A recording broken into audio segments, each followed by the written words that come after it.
Welcome back to the garage, guys. I'm Damien, and this is the Binder Builder.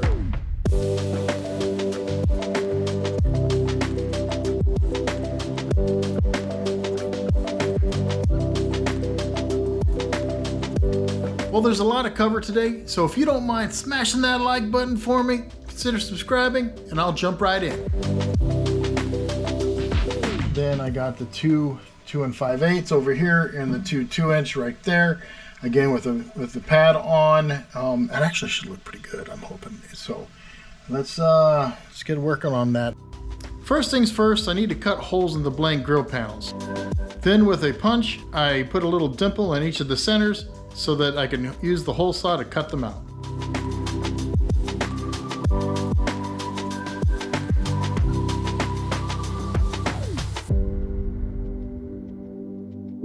Once the holes were made, I deburred them and test fit the gauges to make sure everything lined up. Alright guys, so my first one, made them too close together. So you see these little lips they got on the things. But what happens is,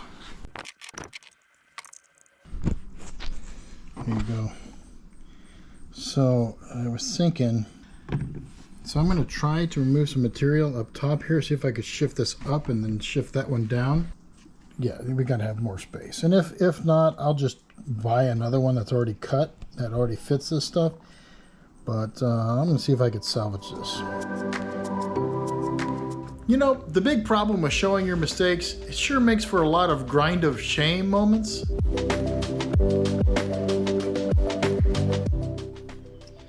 All right, almost there. Still got to cut a little bit more out.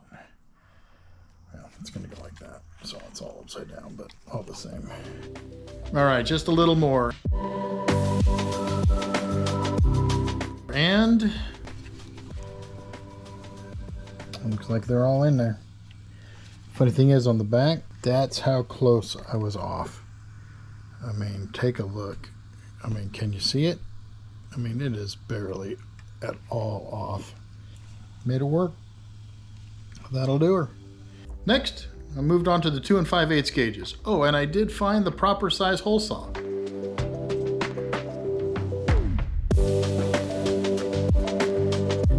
A little deburring and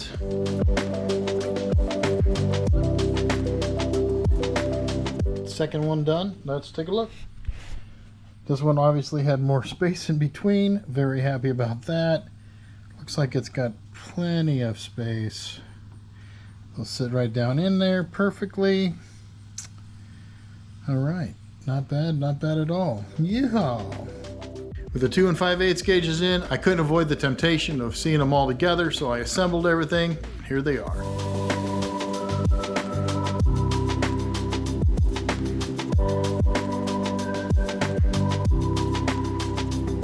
Sweet. All right, time to put them in and see where I need to trim the stock dash. Before I go cutting into the dash, I need to cut the speedo hole out to fit my 5-inch tack.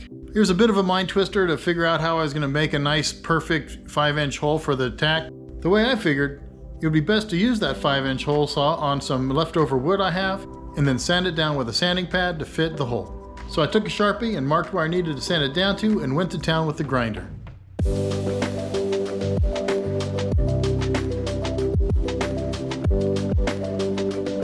After a quick check, it's centered.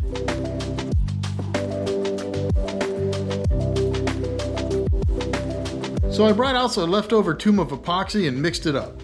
This stuff is actually for plastic, but I figured why not give it a try. After slathering it on the wood, I fit my wood plug into the speedo hole and remeasured to ensure I got it centered. I wasn't super confident the old plastic epoxy would hold, so I took what was left over and smeared it all over the front to make sure that I had stickage on both sides. All right, let's take a look. Ooh, still a little. Man, I hope this is gonna hold. Technically, this goo is only for like plastic welding and stuff of that nature. I'm hoping it's gonna hold. The plan is basically put this in my drill, Put it in the same hole that I cut it on the thing, and basically just zip out. Use that to zip out the hole to 5 inches so that it'll fit the tachometer. All right, so this is kind of hardening up. I gave it plenty of time, but it's pretty locked in there solid. So let's see if it works. I hope it does. All right.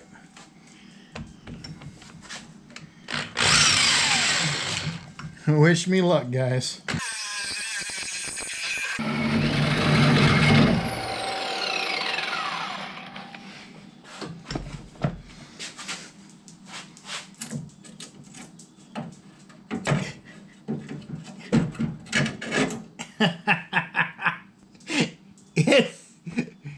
It freaking worked.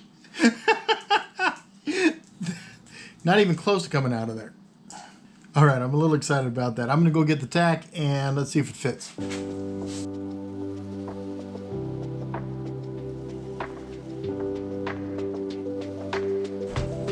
All right. I'm gonna tell you right now, that worked awesome. I could not have asked that to work better. It is perfectly centered in the old bezel. I am happy to say that I didn't lose much strength. You know, this kind of curves in, and that gets a lot of strength. I was a little worried it'd get floppy. It's not floppy. Hot dang.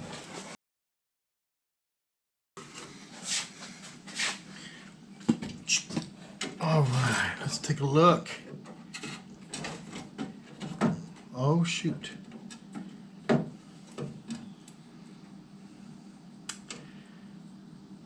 It's not a 5-inch tack. Sacre bleu. All right.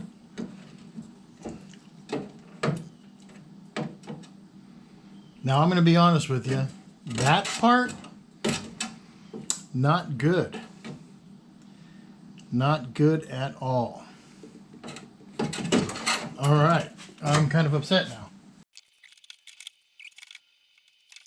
That's very interesting.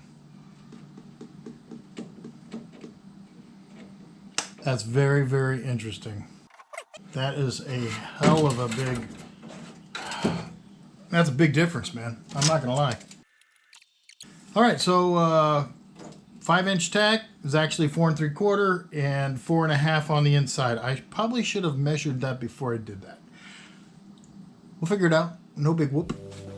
In desperation, I tried to see if mounting the dash pad would help. Okay, so it's kind of a nightmare scenario right now. But it looks like it is fixable. So the 2-inch gauges take a 2-inch hole. The 2 5/8 gauges take a 2 5/8 inch hole. The 5-inch tack would, you would think, be a 5-inch hole, but apparently not. So screwed. Can be salvaged. Can be salvaged. So I'm glad it still fits in there with the dash pad on. What I'll have to do is figure out how to back it. So I'm going to have to cut a big washer. That's what I want to do. It appears as this can fit still. Let's see. How the gauge is going to be. I'm going to have to cut and create a huge washer to cut that out and to basically back against this. Should have measured it first. There's no way around that one. I screwed that one up. All right. Something to do tomorrow.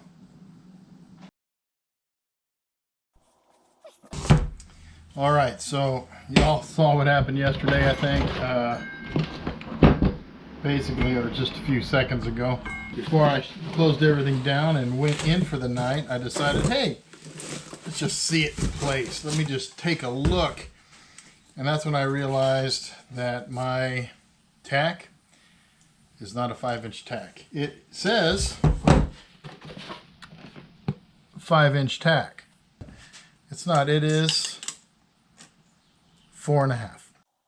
And the outside, between 4 3/4 and 4 7/8. So it's close, if that counts. So I went to Harbor Freight. I don't know how many times I'm going to use this $20 hole saw. I'm going to test it first. That'll fit. Barely. Oh, not really. Jeez. Holy crikey. Alright, so I just like to make it hard. So no big deal. I've got an idea. This piece of metal I'm taking out of my car is actually my idea of how to fix it, but I think I need to do something destructive. So I cut out where the gauges needed to stick through the dash.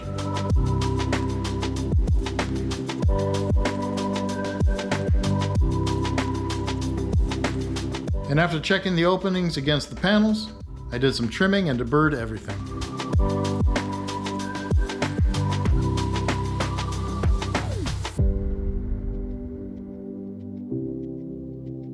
The next step was to build backing plates for the gauges. The gauges are held into the dash by putting the dash in like a squeeze. So I needed to give them something to squeeze against. After drawing them out, I cut them out with a bandsaw and started trimming.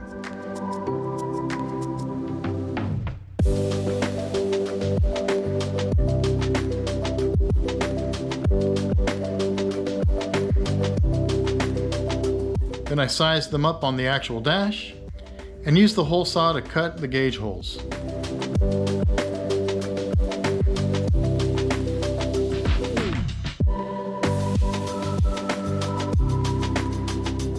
Being satisfied with the plate for the grills, I went ahead and started building the actual ring for the tack. I marked out a 5.5-inch hole on the plate and then cut out the inner part with a 4.5-inch hole saw.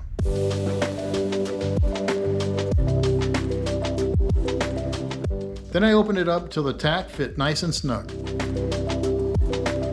I tried a couple ways to do it, but found that clamping the plate onto the bench and then running the grinder inside it was the best way to open it up nice, easy, and it made a nice smooth line.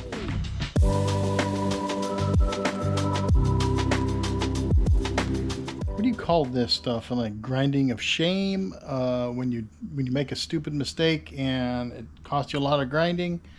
I know Dave Ramsey would call it stupid tax. When you do something stupid that costs you money, it's stupid tax, but this is just going to take me some time. I bought this plate, this 1/8-inch plate for about $6. Seven, my bad. But yeah, so I cut it out as you saw, ground it out, and it looks like, whoop, fits right in. I marked it out at 5.5 or 5 1/4. And now I just got to cut around the outside. So have a good fit on it, really good fit, very happy with that. Man, that looks good. I can't wait. I can't wait to have that. Oh, man, that's going to be sweet to look at as I'm driving around or hopefully racing across the desert someday, you know, just kind of just screwing around. Anyway. Once the hole was the right size, I cut along the 5.5-inch marks with a bandsaw. As much of a bummer having to do this was, I'm happy it's going well.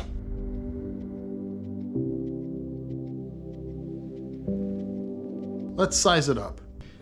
Here's how the ring fits right in. And all I got to do is tack it there. Probably just glue it, to be honest with you. Because what's going to happen is once it's in, it'll be pulled in by the back. What a colossal mistake. I can't keep kicking myself in the butt for that one. Anyway, so that's the way it came out. It just, oh, so small, that little bit smaller. It is unbelievable. It's always hard to do it the second time and much easier to do it just the first time and be done. But yeah, that looks pretty good. All right, so the ring works. It actually fits right into that. It actually fits right into the embossment right here. So that's super nice. So I could probably just tack weld it or weld it in there. Once I get the ring put in place, make it permanent, then I could sand it down, add the dash pad, and then once the dash pad's in, you won't be able to see any of that stuff. It'll fit right in. The dash pad actually comes in over the hole. Saw that yesterday, so that's nice. But yeah, it's actually going to fit just fine. I'm going to center it up a little better than that, but yeah, it's going to look good. What a pain! What a pain! Measure twice, cut once, instead of measure none and then cut a bunch of fixes. So yeah, that's learn from my bonehead mistakes. Anyway, that's what she looks like. Salvaged. The dash pad's going to help a ton by making it completely invisible. So I'm super stoked about that. All right. So with that, I'm going to end this video. It's already getting kind of long, and I want to respect your time. We'll finish it up in the next one, hopefully. But again, if you wouldn't mind smashing that like button for me, leaving a comment, and subscribing to the channel, I'd really appreciate it. I'm Damien. This is the Binder Builder. I'll see you on the next one.